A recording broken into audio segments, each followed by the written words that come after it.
Assalamualaikum warahmatullahi wabarakatuh. Bismillahirrahmanirrahim.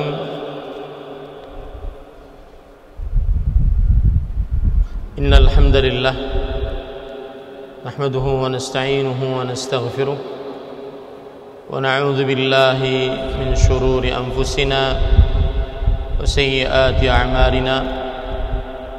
من يهده الله فلا مضل له ومن يضلل فلا هادي له وأشهد أن لا إله إلا الله وحده لا شريك له وأشهد أن محمدا عبده ورسوله يا أيها الذين آمنوا اتقوا الله حق تقاته ولا تموتن إلا وأنتم مسلمون يا أيها الناس اتقوا ربكم الذي خلقكم من نفس واحدة وخلق منها زوجها وبث منهما رجالا كثيرا ونساء واتقوا الله الذي تساءلون به والأرحام إن الله كان عليكم رقيبا يا أيها الذين آمنوا اتقوا الله وقولوا قولا سديدا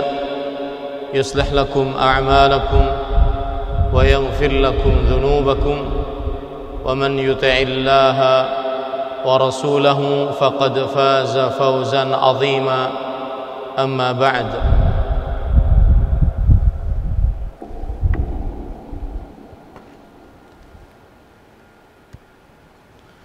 فإن أصدق الحديث كتاب الله وأحسن الهدي هدي محمد صلى الله عليه وعلى آله وسلم وشر الأمور محدثاتها وكل محدثة بدعة وكل بدعة ضلالة وكل ضلالة في النار. Alhamdulillah, kita bersyukur pada Allah Subhanahu wa taala pada hari ini, hari Senin 19 Al-Muharram, bulan Allah yang suci 1442 Hijriah, kita dimudahkan oleh Allah Subhanahu wa taala untuk duduk bersama membaca dan mempelajari kembali kitab Riyadhus Shalihin yang ditulis oleh Al-Imam An-Nawawi rahimahullahu taala. Salawat dan salam semoga selalu Allah berikan kepada Nabi kita Muhammad sallallahu alaihi wa ala alihi wasallam, pada keluarga beliau, para sahabat, serta orang-orang yang mengikuti beliau sampai hari kiamat kelak. Dengan nama-nama Allah yang husna dan sifat-sifatnya yang ulia, kita berdoa, Allahumma inna nas'aluka ilman nafi'an wa rizqan tayyiban wa amalan mutaqabbala. Pada kesempatan kali ini kita membaca hadis yang ke-17 dari kitab Riyadhus Shalihin, dan pada bab kedua, yaitu babut taubah. Saya bacakan hadisnya. Wa an Abi Musa Abdullah bin Qais al-Ash'ari radhiyallahu anin Nabi sallallahu alaihi wa ala alihi wasallam qala innallaha ta'ala yabsutu yadahu bil-lail liyatuba musii'un nahar wa yabsutu yadahu bin-nahar liyatuba musii'ul lail hatta tatlu'a asy-syamsu min maghribiha, rawahu Muslim. Ini kedengaran ya? Dengaran enggak? Hah? Jelas? Dari Abu Musa Abdullah bin Qais al-Ash'ari radhiyallahu anhu, dari Nabi Muhammad sallallahu alaihi wa ala alihi wasallam, beliau bersabda, sesungguhnya Allah Ta'ala itu membentangkan tangannya di waktu malam. Sesungguhnya Allah Ta'ala membentangkan tangannya di waktu malam. Membentangkan tangannya, tangan yang dimaksud di sini adalah tangan hakiki, sesuai dengan keagungan dan kemuliaan Allah Subhanahu wa taala. Dan kita Ahlus Sunnah wal Jamaah meyakini bahwasanya apa yang ditetapkan oleh Allah Subhanahu wa taala dari sifat-sifatnya di dalam Al-Qur'an ataupun di dalam hadis-hadisnya, maka kita tetapkan. Ketika Rasul sallallahu alaihi wasallam menyebutkan sesungguhnya Allah telah membentangkan tangannya, maka kita menetapkan tangan Allah Subhanahu wa taala dan tidak memisalkan tangan tersebut dengan tangan makhluk. Di waktu malam. Malam berarti dari mulai terbenam matahari sampai terbit fajar kedua. Untuk menerima taubat orang yang berbuat kesalahan di siang hari. Siang berarti dari mulai terbit fajar kedua sampai terbenam matahari. Maksud dari hadis ini adalah Allah menerima taubat orang yang bertaubat di malam hari apabila dia bermaksiat di siang hari. Dan sebaliknya, dan juga membentangkan tangannya di waktu siang untuk menerima taubatnya orang yang berbuat kesalahan di malam hari. Allah menerima taubatnya orang-orang yang berbuat dosa di malam hari, kemudian dia bertobat di siang hari. Tapi bukan berarti di sini maknanya adalah apabila ada orang berbuat dosa di siang hari, maka dia menunggu malam hari sampai dia bertobat. Bukan. Bukan itu maknanya. Tetapi maknanya adalah Allah Subhanahu wa taala 24 jam menerima taubat seseorang.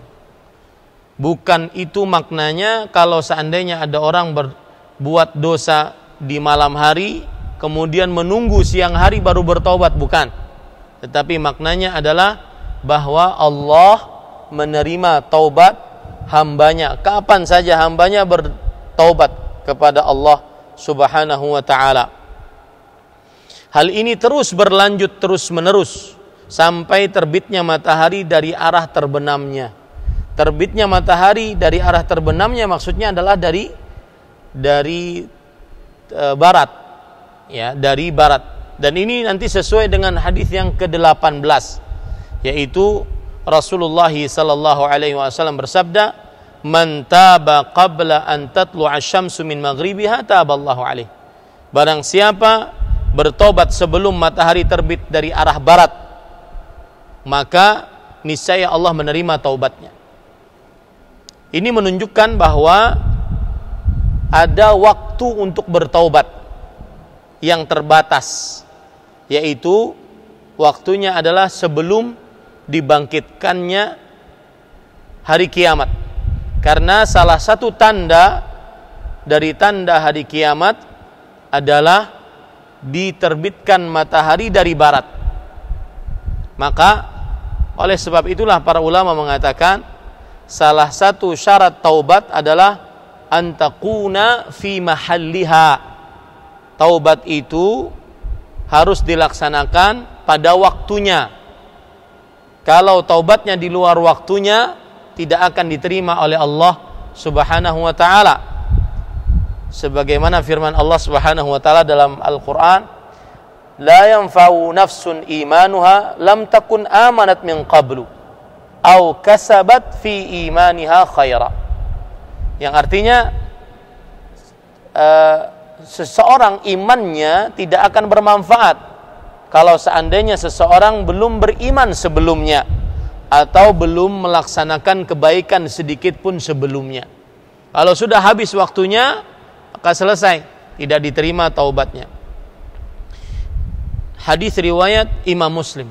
Inti dari hadis ini adalah yaitu Allah Subhanahu wa taala menyukai hambanya untuk selalu bertaubat.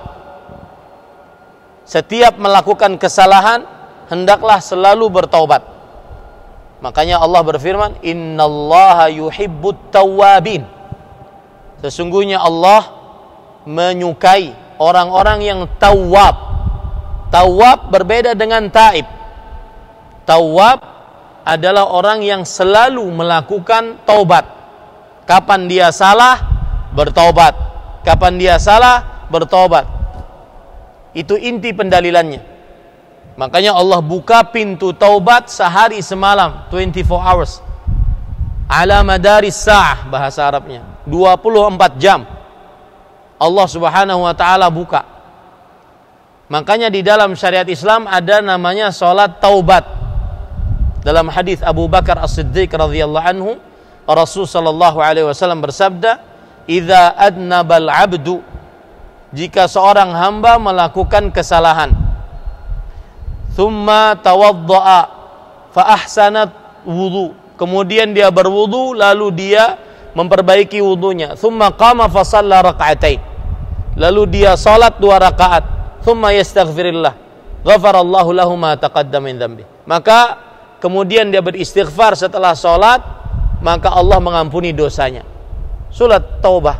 Kapan seseorang berdosa, maka dia hendaklah bertobat kepada Allah Subhanahu wa taala. Itu pendalilan dari hadis ini, bahwa Allah menyukai orang yang bertobat. Karenanya Allah membuka pintu taubat 24 jam. Taib. Sekarang faidah-faidah dari hadis ini. Yang pertama yaitu menetapkan sifat tangan untuk Allah Subhanahu wa taala sesuai dengan keagungan dan kemuliaan Allah Subhanahu wa taala. Dan ini adalah keyakinan akidah Ahlus Sunnah wal Jamaah, menyelisihi keyakinan seluruh ahli kalam, dari mulai kelompok Jahmiyah yang meyakini bahwasanya Allah tidak memiliki nama dan sifat kecuali cuma satu, zat Allah saja. Kemudian kaum Mu'tazilah yang meyakini bahwa Allah tidak memiliki sifat, seluruh sifat, baik sifat perbuatan ataupun sifat zat Allah, Allah tidak memilikinya. Mereka cuma menetapkan nama, tapi tidak ada makna di dalamnya, yaitu nama Allah As-Sami', Allah Maha mendengar tanpa pendengaran, Allah Maha melihat tanpa penglihatan. Ini kaum ahli kalam dari yang bernama Mu'tazilah. Kemudian kaum Kullabiyah, mereka persis seperti kaum Mu'tazilah, menetapkan nama-nama tanpa sifat. Cuma kaum Kullabiyah bedanya, mereka menetapkan sifat-sifat zat Allah Subhanahu wa taala. Seperti Allah punya wajah, Allah punya tangan, Allah punya kaki, sifat-sifat Allah Subhanahu wa taala. Adapun sifat perbuatan Allah, Allah turun, Allah tertawa, Allah gembira, mereka tolak semuanya. Ini ahli kalam. Kemudian yang keempat, kaum Asy'ariyah.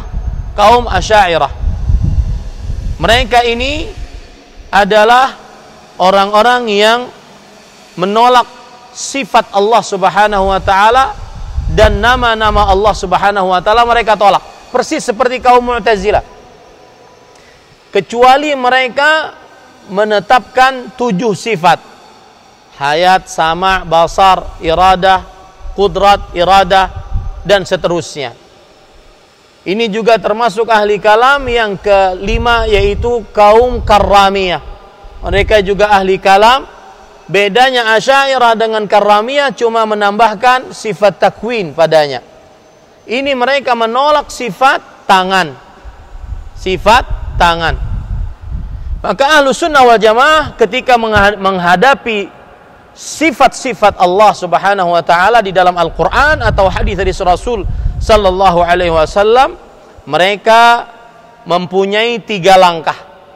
Yang pertama, menetapkan tanpa memisalkan. Kita tetapkan Allah mempunyai tangan sebagaimana disebutkan oleh Rasulullah sallallahu alaihi wasallam dan juga oleh Allah dalam Al-Qur'an, dalam surah Al-Maidah, kalau tidak salah ayat 65. Allah Subhanahu wa taala berfirman, "Wa qalatil yahud yadullahi maghlulah, ghullat aydihim wa lu'inu bima qalu, bal yadahu mabsutatan, yunfiqu kaifa yasha." Kaum Yahudi mengatakan tangan Allah terbelenggu. Mereka terlaknat dengan apa yang mereka ucapkan. Tangan mereka yang tergelenggu, akan tetapi kedua tangan Allah terbentang lebar. Allah menetapkan kedua tangan bagi dirinya. Di dalam surat Sad, kalau tidak salah ayat 75, Allah Subhanahu wa taala berfirman. Allah Subhanahu wa taala berfirman tentang iblis. Qala ya iblis, ma mana'aka an tasjuda lima khalaqtu biyadayya. Wahai iblis, kata Allah Subhanahu wa taala, apa yang menahanmu untuk sujud terhadap makhluk yang aku ciptakan dengan kedua tanganku?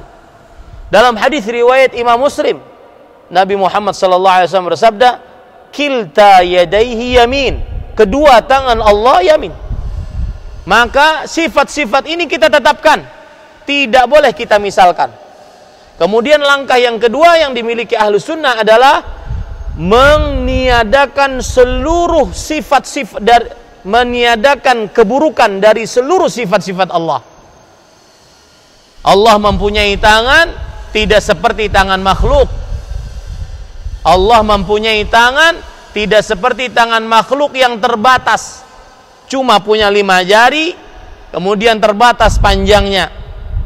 Maka kita meniadakan seluruh keburukan atas tangan Allah Subhanahu wa taala. Allah berfirman dalam surah Asy-Syura ayat 11, "Laisa kamitslihi syai' wa huwas samiul basir."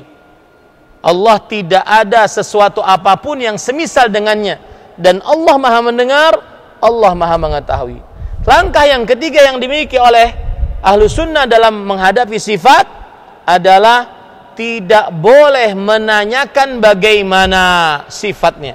Bagaimana tangan Allah, bagaimana wajah Allah, bagaimana telinga Allah, bagaimana mata Allah, bagaimana, ini tidak boleh semuanya. Ya, karena Allah berfirman, laisa kamitslihi syai'. Tidak boleh kita tanyakan bagaimana. Ini faedah yang pertama, dan ini akidah. Dan dai ahlu sunnah wal jamaah sangat fasih berbicara masalah akidah. Dia tidak boleh bodoh terhadap akidah. Akidah seorang muslim yang selama ini dia sembah Allahnya, dia sujud karena kepada Allah, maka dia harus paham, lancar tentang Allah Subhanahu wa taala yang dia sembah, jalla jalaluh. Kemudian yang kedua, pelajaran dari hadis ini adalah luasnya rahmat Allah. Lihat, Allah tidak pernah bosan untuk menerima taubat seorang hamba. Makanya salah satu tanda orang yang diberi petunjuk oleh Allah adalah selalu bertobat. Walau kadang-kadang dia sudah bertobat dari kesalahan, kembali lagi. Kemudian tobat lagi, kembali lagi. Kadang-kadang jungkir balik untuk tobat, terutama maksiat-maksiat saat sendirian. Dia mungkin jungkir balik untuk bertobat, menahan hawa nafsunya. Teruslah bertobat. Allah tidak akan pernah bosan atas taubat kita. Bahkan ada hadis dari Abu Hurairah radhiyallahu an, riwayat Muslim dan juga riwayat Bukhari, bahwa Rasul sallallahu alaihi wasallam bersabda, "Idza adznaba al-'abdu," jika seorang hamba melakukan sebuah dosa, kemudian dia bertobat dan dia mengetahui Allah mengampuni dosa-dosanya, maka Allah akan mengampuni dosanya. Lalu dia berbuat dosa lagi, lalu dia bertobat dan dia meyakini Allah mengampuni dosa-dosanya, Allah mengampuni tobatnya, mengampuni dosa-dosanya. Lalu dia berbuat dosa lagi, lalu dia bertobat lagi dan dia meyakini Allah Subhanahu wa taala mengampuni dosa-dosanya. Maka di akhir hadis disebutkan, if'al ma syi' faqad ghafartu lak. Kerjakan sesukamu, aku sudah mengampuni dosa-dosamu. Ingat, hadis ini bukan berarti meremehkan maksiat, tetapi hadis ini menunjukkan kapan seorang hamba bertobat dari maksiat, maka saat itulah Allah terus akan mengampuni dosanya. Maka ini menunjukkan luasnya rahmat Allah. Kadang sebagian orang, pada ikhwah, saya pernah waktu itu di Arab Saudi, ada orang tenaga kerja Indonesia, rambut gondrong, kemudian datang bertanya, buka, Ustadz ini tato, buka kaki tato, buka baju tato, Kemudian dia nunjuk saya. Semua dosa sudah saya lakukan, Ustaz. Adakah taubat untuk saya? Salah satu yang menghalangi seseorang kadang-kadang bertobat adalah dia merasa dosanya banyak. Akhirnya dia malas untuk bertobat. Putus asa, dibisiki oleh syaitan, putus asa. Maka salah satu jawabannya adalah hadis ini.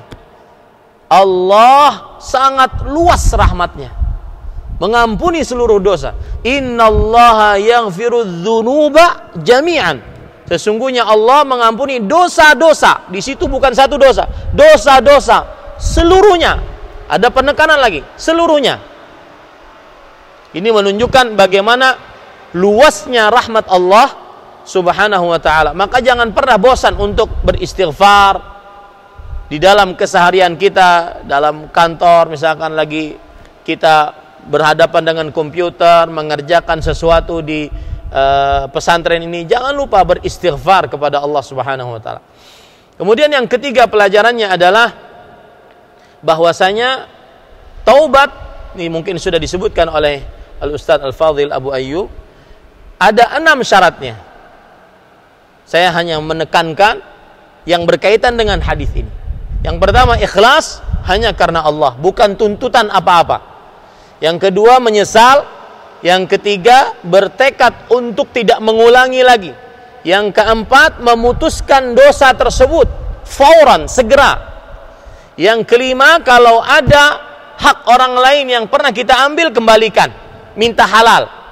Yang keenam, harus pada waktunya. Karena kalau sudah di luar waktunya, tidak akan bermanfaat. Waktunya di sini disebutkan oleh para ulama ada umum, ada yang umum, ada yang khusus. Yang umum yaitu tadi, sebelum matahari terbit dari barat, sebelum hari kiamat. Yang khusus adalah sebelum seseorang meninggal. Sebagaimana hadis tadi, hadis yang akan dibaca nanti di nomor yang ke-19, bahwa innallaha yaqbalu taubatal abdi ma lam yugharghir. Allah akan menerima taubat seorang hamba selama nafas belum di tenggorokan. Ini yang bisa ana sampaikan, semoga bermanfaat. Wa sallallahu nabiyana Muhammad walhamdulillahi rabbil alamin. Wassalamualaikum warahmatullahi wabarakatuh.